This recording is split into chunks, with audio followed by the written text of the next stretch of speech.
बिस्मिल्लाहिर्रहमानिर्रहीम। स्टूडेंट अस्सलाम वालेकुम। इस उम्मीद के साथ कि आप खैरियत से होंगे। स्टूडेंट, जो फर्स्ट ईयर की हमारी लेक्चर सीरीज का सिलसिला जारी है, आज उस लेक्चर का एक और इम्पोर्टेंट लॉन्ग क्वेश्चन हम कवर करेंगे। एग्जाम में इस टॉपिक में से शॉर्ट क्वेश्चन और एमसीक्यूज भी बनते हैं, जो इसी लेक्चर के दौरान आपके साथ शेयर किए जाएंगे कि कहाँ कहाँ से एमसीक्यूज और लॉन्ग बन सकते हैं।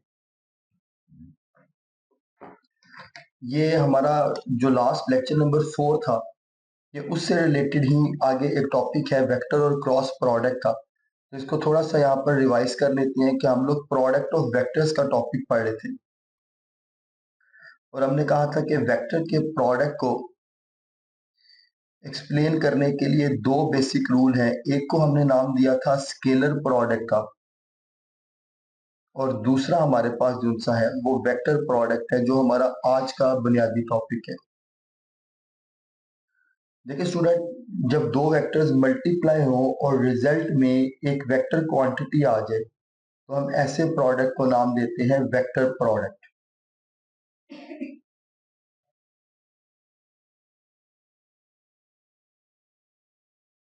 When two vectors multiply to give a vector in resultant,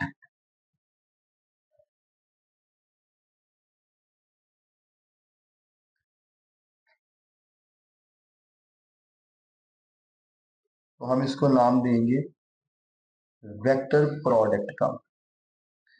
इसको क्रॉस प्रोडक्ट इसलिए कहा जाता है कि इसको हम क्रॉस से रिप्रेजेंट करते हैं। Vector product is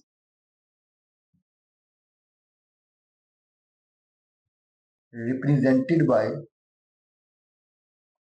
a cross. देखिए स्टूडेंट, एग्जांपल है आपके पास टॉर्क की। टॉर्क एक वेक्टर क्वांटिटी है, और ये किससे आती है? पोजीशन वेक्टर आर और फोर्स के वेक्टर एफ के क्रॉस प्रोडक्ट से। तो अगर जनरल फार्मूला इसका लिखा जाए तो हम दो वेक्टर्स को कंसीडर करेंगे। Consider vector A and B.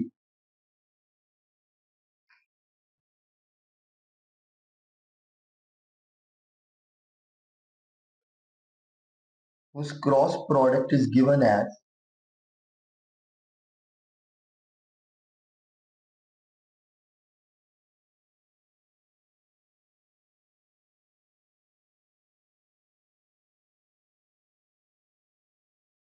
दोनों का क्रॉस प्रोडक्ट क्या होगा जी?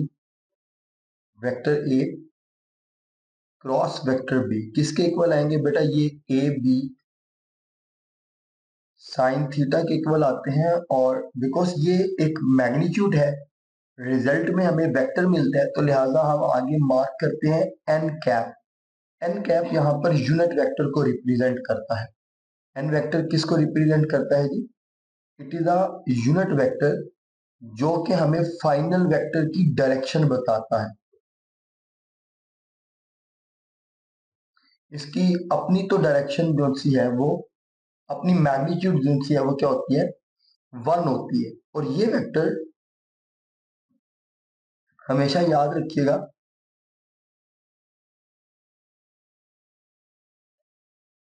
परपेंडिकुलर होता है to the product of A cross B, यानी plane of vector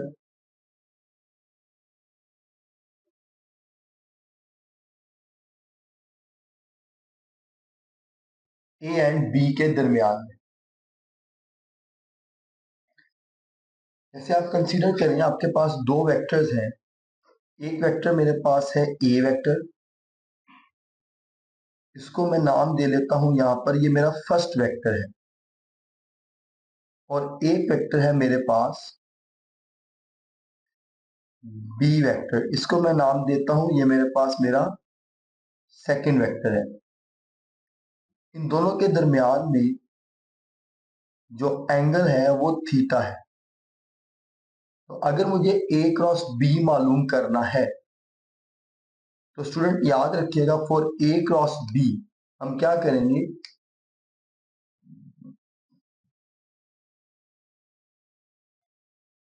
for product of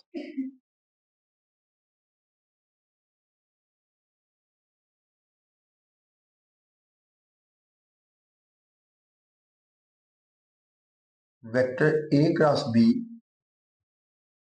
it is given as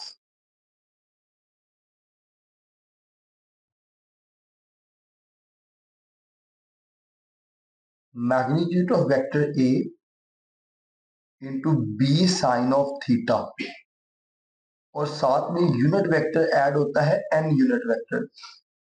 और वो यूनिट वेक्टर कैसे निकलेगा उसको हम हमेशा याद रखें, ये क्या है जी, परपेंडिकुलर वेक्टर है। तो इन दो का जो परपेंडिकुलर वेक्टर आएगा वो इनके ऊपर परपेंडिकुलर होगा इस तरह से, n यूनिट वेक्टर। तो a क्रॉस b का जो रिजल्टेंट वेक्टर आएगा उसकी डायरेक्शन अपवर्ड होगी n यूनिट वेक्टर पे। इसी तरह अगर आपको चाहिए b क्रॉस a,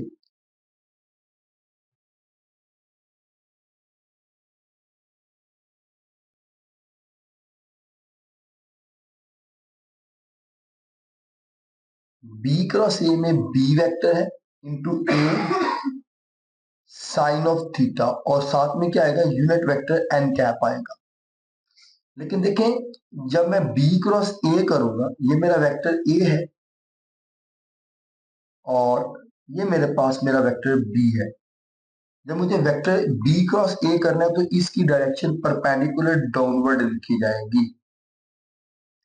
ये चीज के डायरेक्शन कब अपवर्ड होगी या डाउनवर्ड होगी, ये दो वेक्टर्स आपस में मल्टीप्लाई हो तो रिजल्ट में आने वाले वेक्टर की डायरेक्शन क्या होगी, हमें राइट हैंड रूल से पता चलती है। तो राइट हैंड रूल क्या है,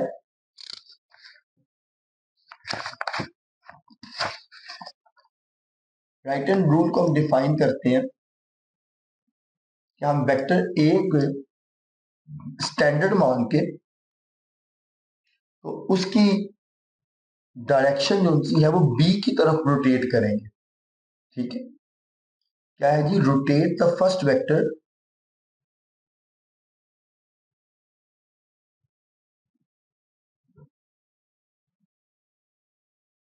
ए towards the second vector B through the smaller angle possible.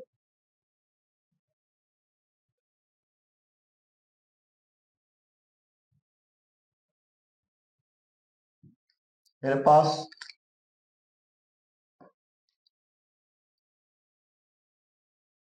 ये वेक्टर ए है, ये वेक्टर बी है, तो मैं इसको ए को बी की तरफ कर्ल करूंगा स्मॉलर एंगल के साथ। ठीक है, यहां वाला एंगल कौन सा है, वो लार्ज है, तो स्मॉलेस्ट एंगल इस तरह से है। और इस एंगल के साथ वेक्टर ए के साथ मैं क्या करूंगा, मैं अपने राइट हैंड की फिंगर्स को भी कर्ल करूंगा। Curls the fingers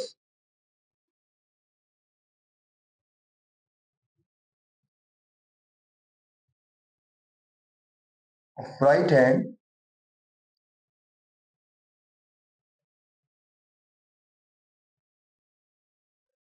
in same direction. तो याद रखिएगा, thumb will indicate the direction of final resultant vector.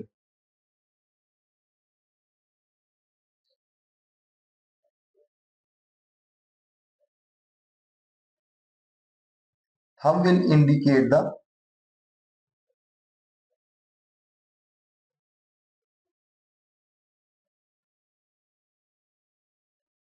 Direction of A cross B.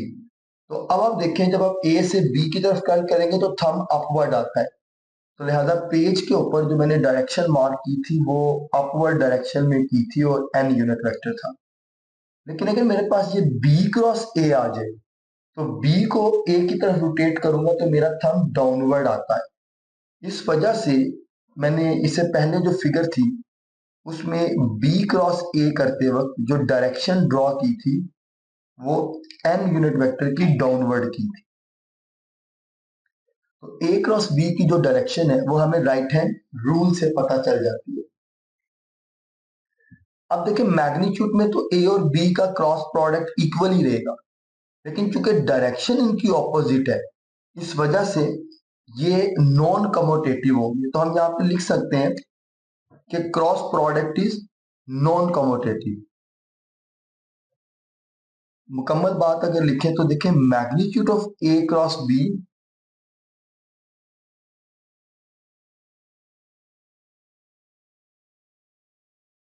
Is equal to B cross A. वो दोनों सेम होंगी but their direction are opposite.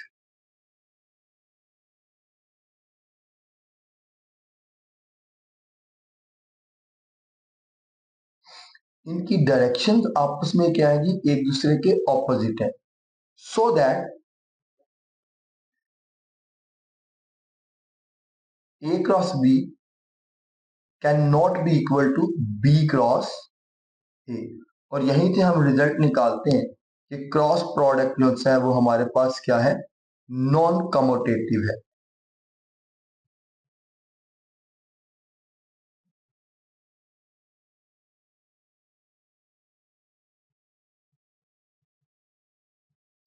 अब देखिए perpendicular vectors क्या है।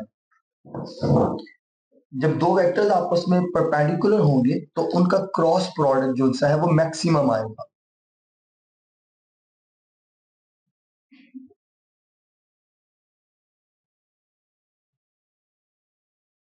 when two vectors are perpendicular,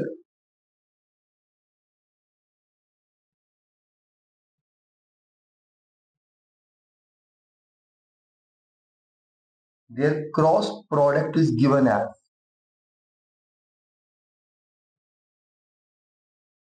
इनके दरमियान में एंगल क्या बनेगा जी, 90 डिग्री का। ए बी साइन 90 डिग्री और साथ में आएगा N unit vector. Sine 90 maximum 1 के इक्वल होता है, तो ए क्रॉस बी की जो वैल्यू है वो आपके पास आ जाएगी एन यूनिट वेक्टर मैक्सिमम। और अगर दोनों वेक्टर्स आपस में पैरेलल हो या एंटी पैरेलल हो तो रिजल्ट क्या बनेगा। When two vectors are parallel और एंटी पैरेलल, तो उनका क्रॉस प्रोडक्ट जो सा है वो जीरो के इक्वल होगा।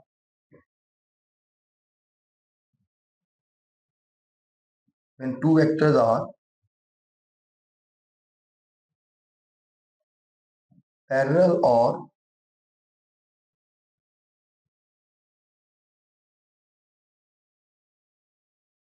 Anti parallel,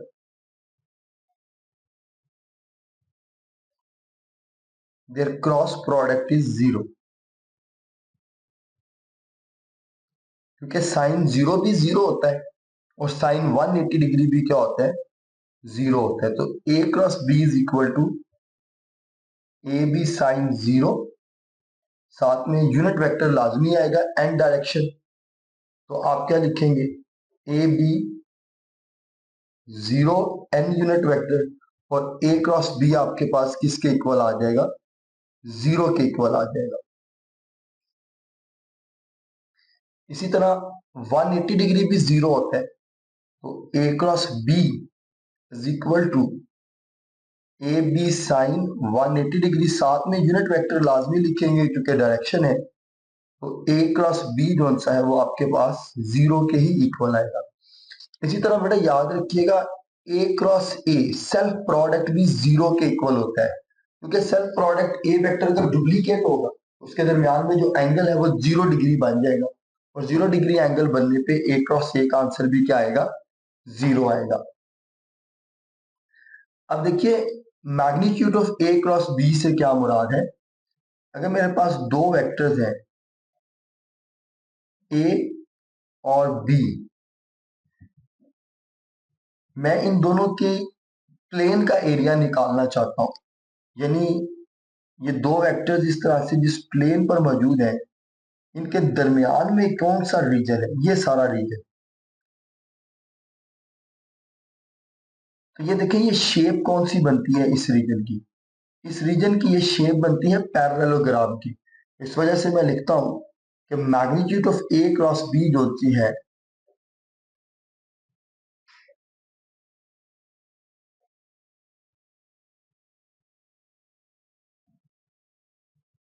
is equal to the area of parallelogram.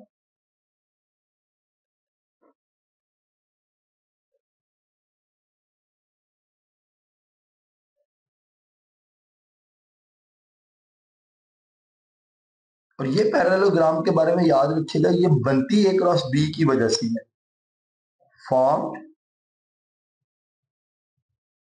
Due to A cross B. इसमें आमने सामने वाली साइड्स बराबर होती हैं और आमने सामने वाले जो एंगल्स हैं वो भी क्या होते हैं, बराबर होते हैं। तो ऐसी शेप को आप कहते हैं पैरेललोग्राम। तो पैरेललोग्राम में